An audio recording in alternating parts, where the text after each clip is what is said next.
Hello, everybody, and welcome to day 3 of CSW Group's series of webinars, Future-Proof Your Career.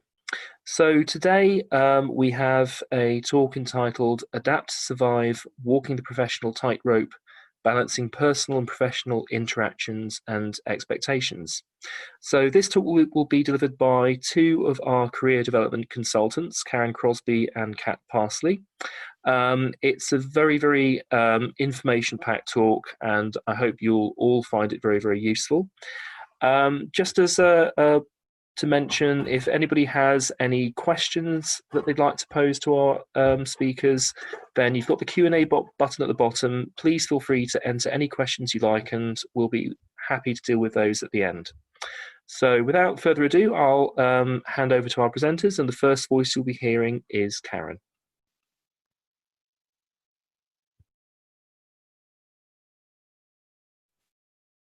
Thank you, Ollie. So this morning, the presentation is aiming to cover an understanding of the psychological contract and expectations of employers, including standards of behaviour and dress, etc. Social media, how it might bite you and harm your career if you do not use it with care. Changes in recruitment, including the rising influence of social media, online and multi-interview scenarios, networking, and why it is so important. Social networking can be a valuable asset to both professional and private life, but remember, it's searchable. Anyone, anytime, anywhere can find it. It's forever.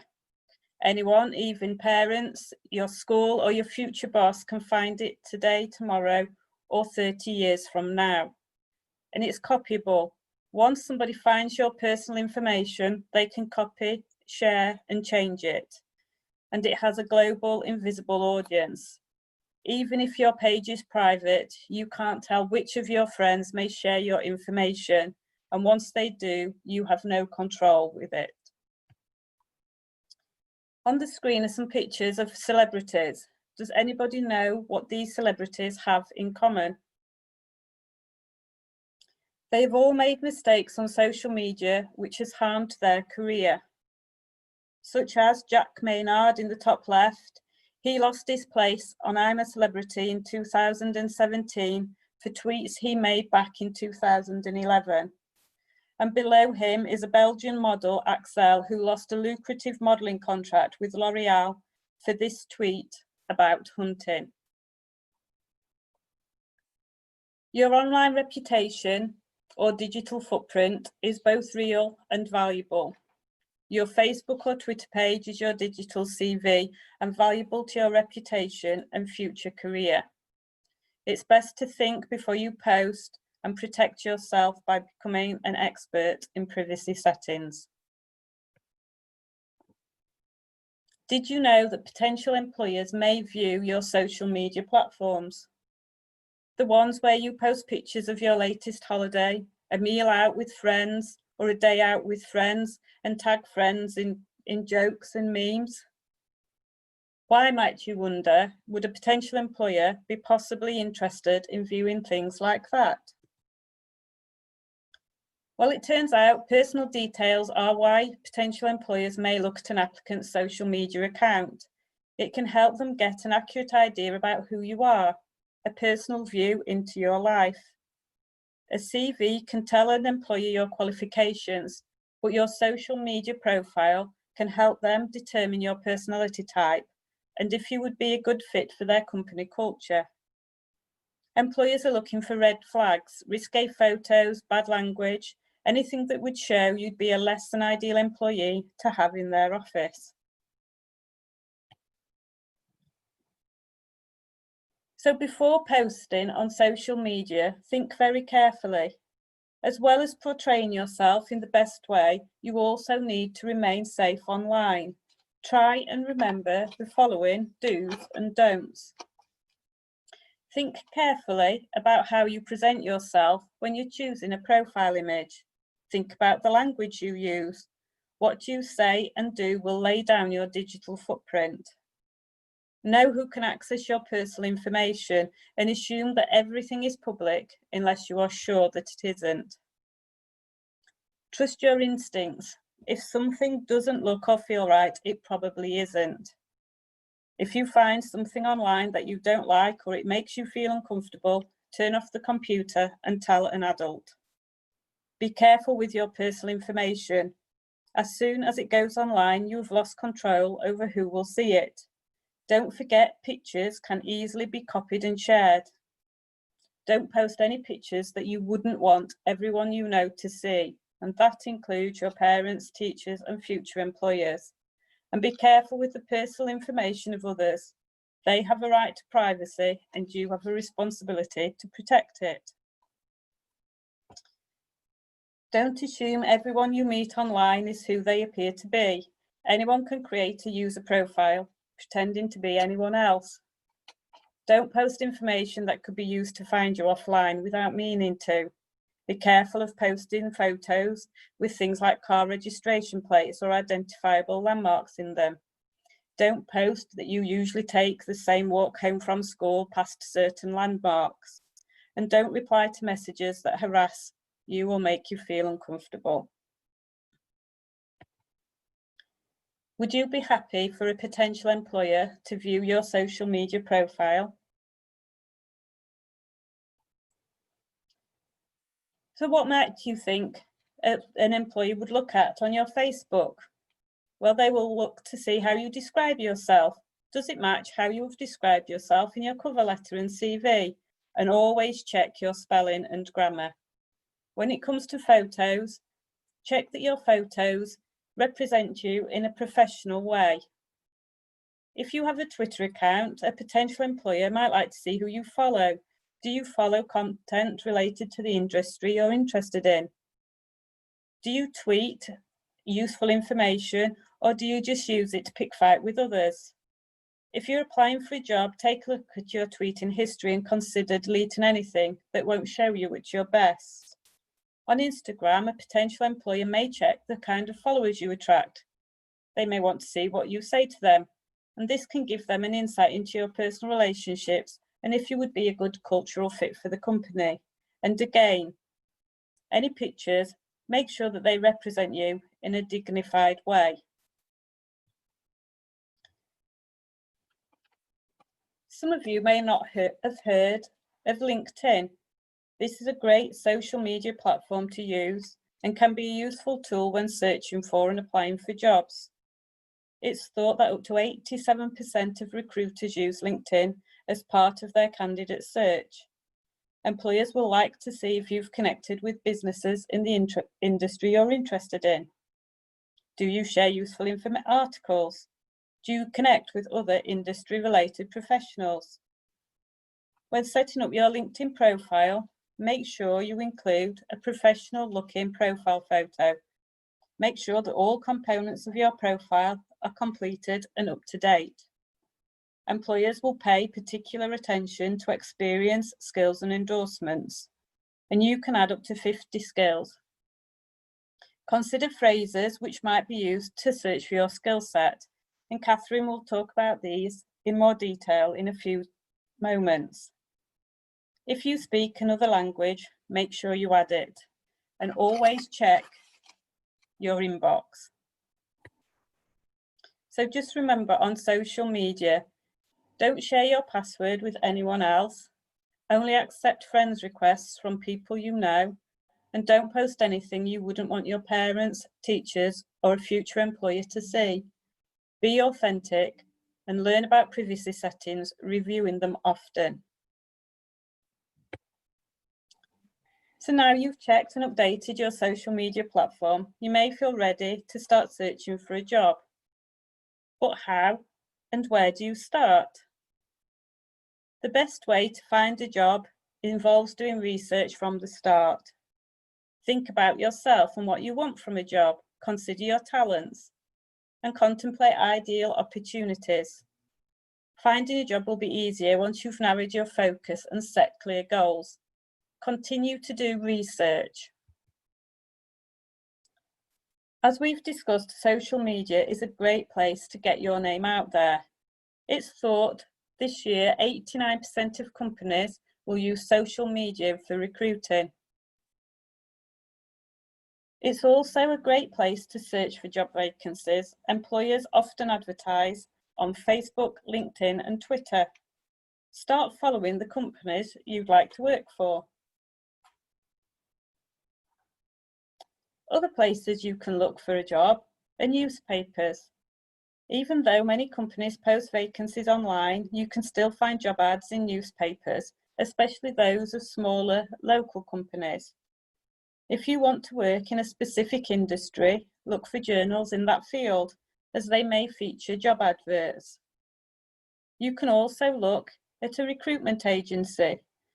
Professional recruitment agencies know the local job search area and can help streamline your search, and they can also send your CV to a prospective employer. A good way to look for a job is door to door. Go into the company that you are interested in working for, take in your CV, introduce yourself and ask if they have any vacancies. If not, ask if they will keep your information on file, and it's worth calling back into these businesses periodically to show you are still interested and enthusiastic. If you don't feel comfortable going into a business at the moment with the current pandemic, you can always make a list of businesses you'd like to work for, emailing them and expressing an interest in the vacancies they may have. List your experience and qualifications, and again, if they have no vacancies, ask if they will keep your records on file. Networking with family, friends and former co-workers is a valuable source of job information. They can recommend you to their own bosses or their own businesses. Attending professional networking events such as industry trade shows as often as possible to expand your networking reach, and using LinkedIn, Twitter to connect with companies and other professionals is a great way to grow your presence and get your name out there. Many employers post job vacancies on websites designed specifically for this purpose. Those sites let job seekers post their CVs so potential employers can find them. But be careful about putting your personal details into the public domain and follow instructions on privacy settings carefully. There is a list of some job search websites at the end of this presentation. Volunteering or work experience is a great way to gain experience in your chosen field. It can give you a recent reference and new networking contacts. Undertaking voluntary work or work experience shows employers you are hardworking, dedicated, and conscientious. It can enhance and maintain your skills. Fantastic, thanks Karen. My name is Kat and I'm going to talk to you about employer expectations. The next section we're going to be discussing is employer expectations. So now you've job searched and you found a vacancy that you're interested, brilliant start. So how do we know what employers want and expect from us? In each job, an employer will have a list of key skills that they're looking for, a wish list if you like for a potential employee. This will differ between each employer and each sector, but may have similar themes throughout.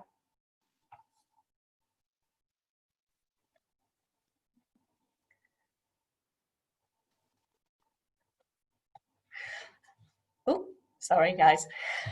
So this wish list tends to consist of two key things, skills and qualities or attributes. There are some distinct differences between the two, so it's important to know what they are. Attributes are qualities that you naturally have. It might be kindness, patience, confidence, or enthusiasm. These are all different for each person and can differ in a range of different contexts. Skills, on the other hand, are learnt. They can again differ a lot from subject-specific skills, such as speaking another language, to being ICT literate or having great communication skills. Here are some examples of skills that employers might look for. Good levels of literacy and numeracy, independent thinking, positive problem solving, good leadership skills, excellent decision making. Here are some examples of attributes or qualities that employers look for.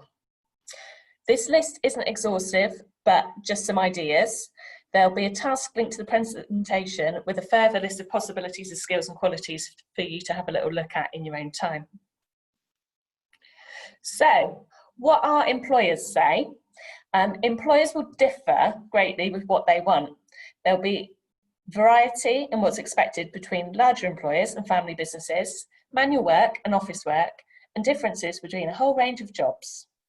However, there are some common themes that employers often look for. Here's a video clip from a range of CEOs, directors and managers from companies across the Southwest. They're all from different sectors, but you might be able to establish some common themes throughout. Karen's just going to share that with us now. Susie, and I'm the branch manager of a large retail company. When I'm looking at employing people, the main thing I look at is interpersonal skills. So these are things like active listening, teamwork, and motivation. The one thing I really do focus on is the teamwork element.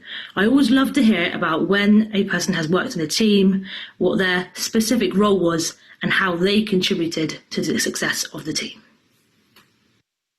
Hi, I'm Beck. I'm a manager at Elsevier, a publisher based in Exeter.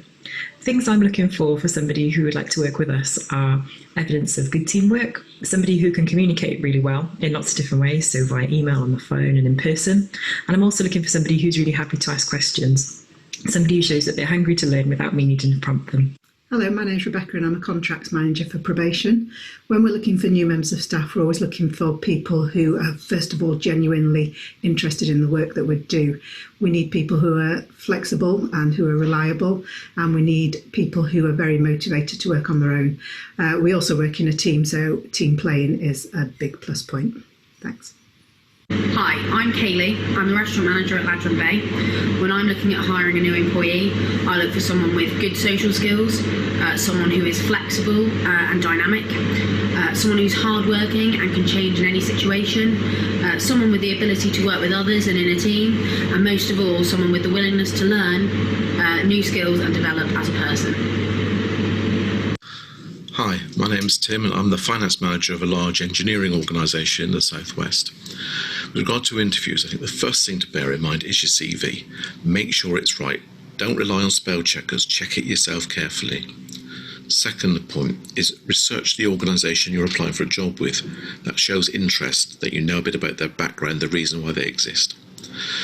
At the interview itself, you're going to be asked questions about your skills, knowledge and achievements. So think of the story you can tell around those sort of issues. Think of the situation you were in, the task you were required to undertake, what you actually did, and the outcome. Okay, good luck. Hi, my name's Sarah. I'm a vet or veterinary surgeon, and I'm a clinical development manager for the Pets at Home Vet Group. My top tip for students in interviews would be to research the company you're applying to, have a look at their company website, find out a bit about them, think of some questions you can ask to show that you've done your homework beforehand. Hi, I'm Kaylee and I run Sapphire Cleaning. The things I look for in an employee are honesty, reliability, and most importantly, someone that takes pride in their work and has a positive attitude. My name is Nick and I work in the Research and Insight team at the University of Exeter. Some key skills we'd be looking for in any candidate would be communication, both written and verbal, the ability to work in teams, and that's a range of different sizes of teams with different people, prioritisation and workload management, and really importantly, being able to manage your own time as well. Fantastic. Thank you very much, Karen. So now you've got to the point where you would like to apply for a job. You found a job you want to apply for. It's time to think about what you need to put in your application. So here's an example job advert for a support worker role that I can show you how to search for what qualities and skills you're looking for. First, I would read the job advert through. Then I would get a highlighter and highlight in one colour which qualities the employee is looking for. I would then highlight in another colour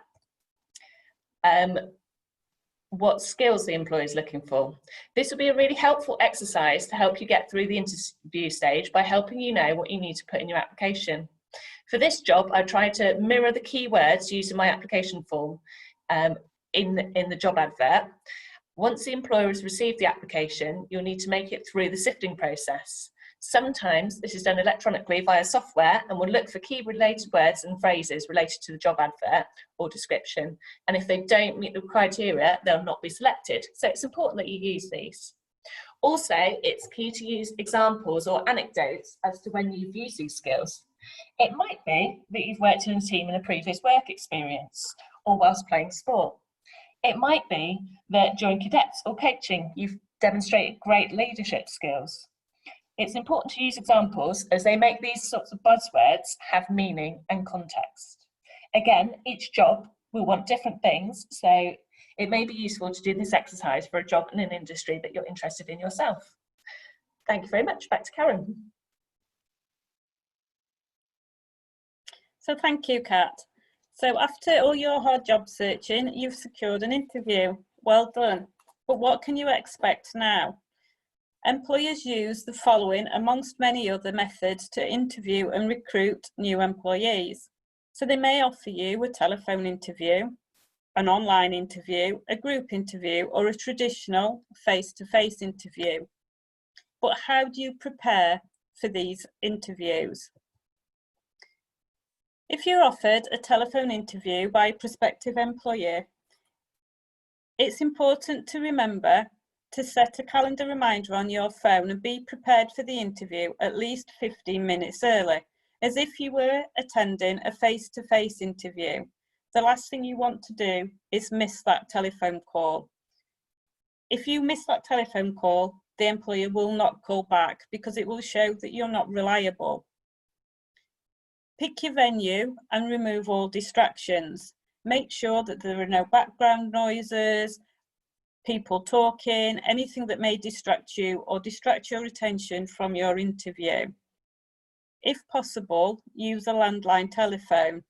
If you only have a mobile phone available, make sure that your battery is fully charged and that you are in a high signal area. Have a drink of water nearby. You may get a dry throat or a cough. Do your homework on the company. As the previous employers have said, do your research. Know what the company stands for. Also reread the job description and the job advert. Print and lay out any essential documents and have them nearby. And remember to smile or sit and stand up straight. Even though your interviewer can't see you, your enthusiasm will shine through. And speak slowly and clearly. And it's okay to ask your employer for a moment if you are unsure of your answer to the question. The world is ever changing and technology is advancing, and changes have never been as important as those we've seen over the last few months. We've all needed to find a new way of working, and this has seen a rise in online meetings and interviews. What follows is a short clip of how to prepare for an online interview should your prospective employer choose this as their chosen interview method.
Okay, thanks, Karen. So I'm going to talk about group interviews. For many organisations looking to fill multiple vacancies, an effective way to identify promising candidates and begin the screening process is a group interview. Not only are they a good way to compare and contrast candidates, they also demonstrate how each individual works as part of a team and how they perform under pressure. If you've never attended one before, try standing out from a crowd. It can be really daunting. However, if you approach a group interview with the right attitude, it can be a great way of practically reinforcing the skills required within the job description. So a few do's and don'ts for this. Do arrive early. At the group interview, you can expect to be monitored from the moment you enter the building. The earlier you arrive, the longer you have to impress. It also allows you to interact with other candidates in a less formal setting, showing off some of your social skills. Prepare for an icebreaker. Before any of the actual tasks begin, you'll almost always be asked to provide some sort of introduction to yourself. Think of it as something interesting to share and say about yourself. Ensure that you include everyone. Bring everyone into the conversation. Make sure that you ensure others' opinions are heard too. It will show that you're a great team player. Body language can make all the difference. Do it right and you'll appear attentive and alert and engaged. Communicate effectively with others. Ensure you take turns and contribute your ideas clearly and succinctly. Active listening. It shows your interviewers that you're genuinely interested in what they have to say and the opinions of the other people in the group. So a few don'ts. Don't be fake. It's really, really easy to get caught out. Trying too hard to stand out from the crowd will not make you friends. So try to be as genuine as possible. They've chosen to interview you for a reason, so just be yourself. Don't talk over the top of people. It's good to be passionate about ideas, but talking over people isn't acceptable. It shows disregard for team members and you might come across as being difficult. Don't get lost in a group. Ensure your voice is heard and that you can contribute. Make sure you aren't forgotten. Don't become too informal. Maintaining professional relationships is as important at the interview stage as during employment. Refrain from calling anyone mate or from swearing. Concentrate. A group situation can be stressful, but it's important that you maintain involvement. If you lose the thread of the conversation, ask them to clarify what they mean rather than zoning out. Okay, so preparing for a face-to-face interview. This has some rules as well. So you need to do your research, as Tim mentioned in the video. Ensure you've read a copy of the job description and have researched the company. It shows you're wanting to work for that company specifically rather than just getting any job. Ensure that you're punctual and ensure you start with a positive impression. Wear appropriate clothes and look professional. This will depend on the job that you're applying for, but make sure you don't go too heavy on the makeup and you're not overdressed or underdressed. Body language. Smiling makes a massive difference in an interview. Ensure you shake the person's hand before the interview. Obviously, understanding at the moment, there may be some restrictions with that with regards to COVID, but make sure that you maintain good, positive eye contact throughout. Articulate your answers really clearly. Take time to ensure that you don't talk too quickly or too much. Ask to clarify if you're not sure. Interviews can be nerve-wracking and you can sometimes feel lost for words or be unable to answer a question. You might even get a bit tongue-tied. Ask the interviewer to clarify or give an example if you're not sure what they've asked.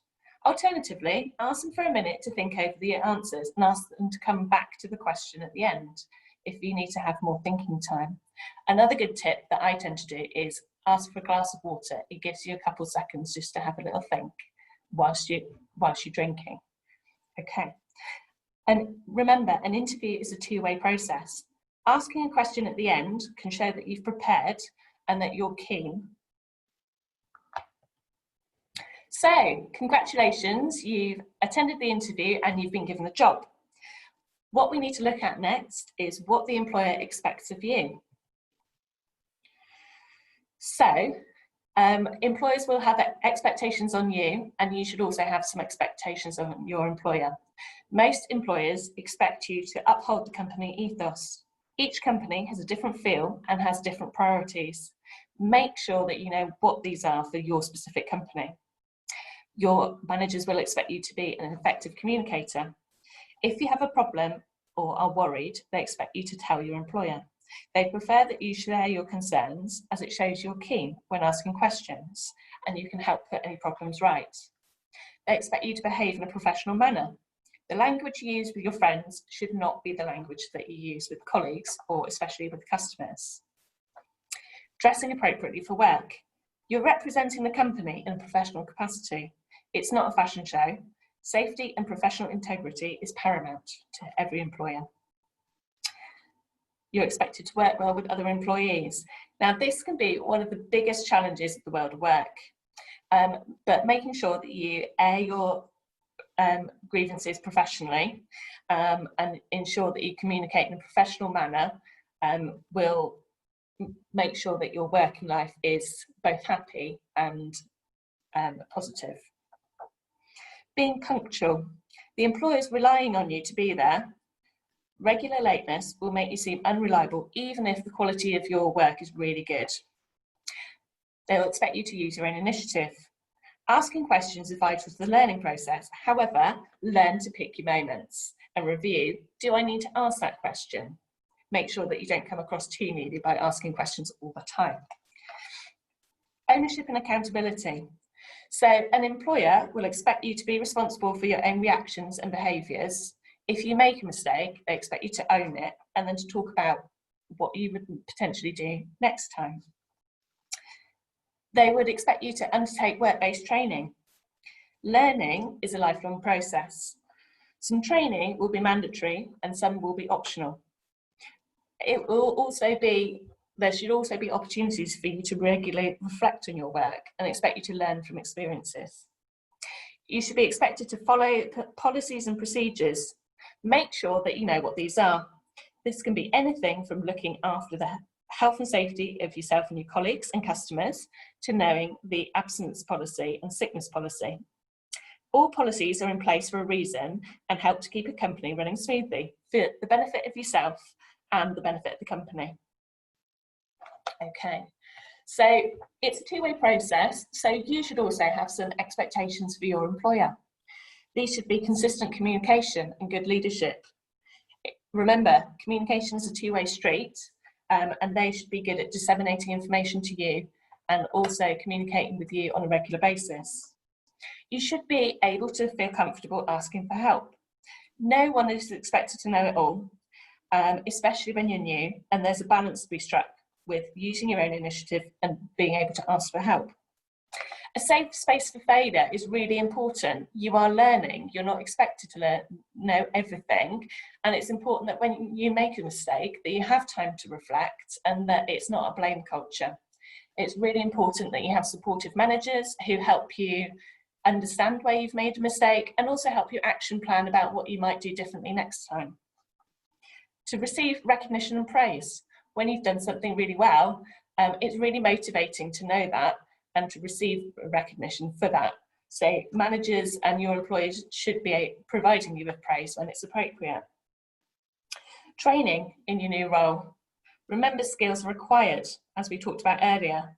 This means that you need to practice in order to get it right. You should receive supervision and not be left unsupervised until you feel comfortable with what you're doing. Appropriate equipment. This can be safety equipment, such as PPE, work uniform, or could be a company laptop or software. You should have all the tools that you need to be able to do your role. Career progression. There should also be opportunities to continue your professional development and career. This could be through promotion routes, or it could be opportunities for your own learning and reflection. You should have a formal written job offer. This should outline your contract length, your pay, and your hours of work. You should have a comprehensive induction plan. This could mean observations of other colleagues, working alongside a mentor, completing online training, and access to policies, and time to review. You may also have a probationary period. This will be regularly reviewed and a time for you to highlight some strengths and areas of work for you to develop. You should have a regular work pattern and regular hours. You are not regularly required to work overtime, and if you do, it should be a choice for you. Appropriate pay is really important. The minimum wage for employees is £4.55 for 16 to 17-year-olds, £6.45 for 18 to 20-year-olds, and the minimum wage for apprenticeships is £4.15. This changes each year, so make sure you check. You are entitled to rights such as annual leave, sick leave, bereavement leave, and dependent leave. Make sure that you know what these are and policies are in place for this. Again, leading on to accessing company policies. Make sure that you can access this. It should all be open and accessible for you. That can be anything from equality and diversity policy to an IT policy, to disciplinary policies. Make sure you know what they say and that you understand them before signing anything. If you need a bit of clarity, ask your employer. You should also have the ability to join a union or a professional agency. Some companies and some professions require you to have a membership to a professional agency, such as the GMC, General Medical Council, for doctors. So some of those are compulsory. Others are things like Unison, which are unions that you can join up to. There are often fees associated with this, but they are also tax deductible, and they will help protect your rights in your organisation. Okay, back to Karen.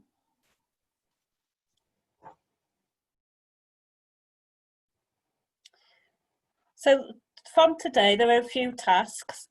So we'd like you to look at your social media profile, look at your security settings, photos, and professional content. Make sure that your email address is suitable. Make sure it's a professional email address, not something such as huggles&snuggles@gmail. Make sure it's an email address that you wouldn't be embarrassed for an employer to use. Write a telephone script. This should help when contacting employers. Work out how you're going to introduce yourself and what you want to find out. Write a list of your skills and qualities. If you aren't sure, ask a friend. This will help you write your CV and help you to promote yourself to an employer. Complete a skills analysis. Look at a job advert and highlight the skills and qualities and identify any themes across a range of adverts in your chosen field. Do you meet the criteria?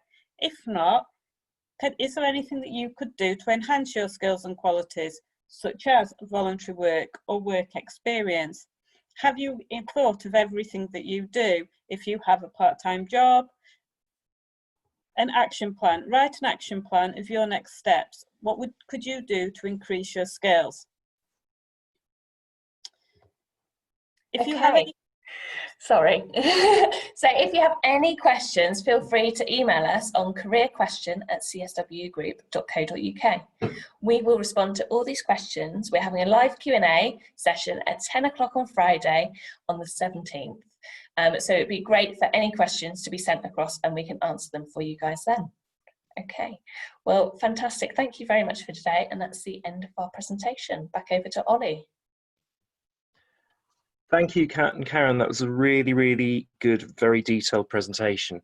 So we'll just allow a few seconds for people to submit any questions if they have any. One person's asked, not related to what you've been talking about, but how do they access the Day 4 presentation, Stepping into the World of Work? That is actually on the CSW Group YouTube channel. It's a pre-recorded session. So if you search for our YouTube channel, you will be able to find it there. Okay, so just leave a couple of moments for any final questions. No, I don't think we've got any. So thanks again for attending today. As I've just said, our Day 4 session is pre-recorded. So if you go to the CSW Group YouTube channel, you'll find it all there ready for you to listen to. But please do sign up for our Day 5 session on Friday, which is a Q&A. And we'll be collating lots of questions you've been sending us throughout the week related to career development and employability. So I'll say thank you to Kat and Karen, and thank you all for joining us today.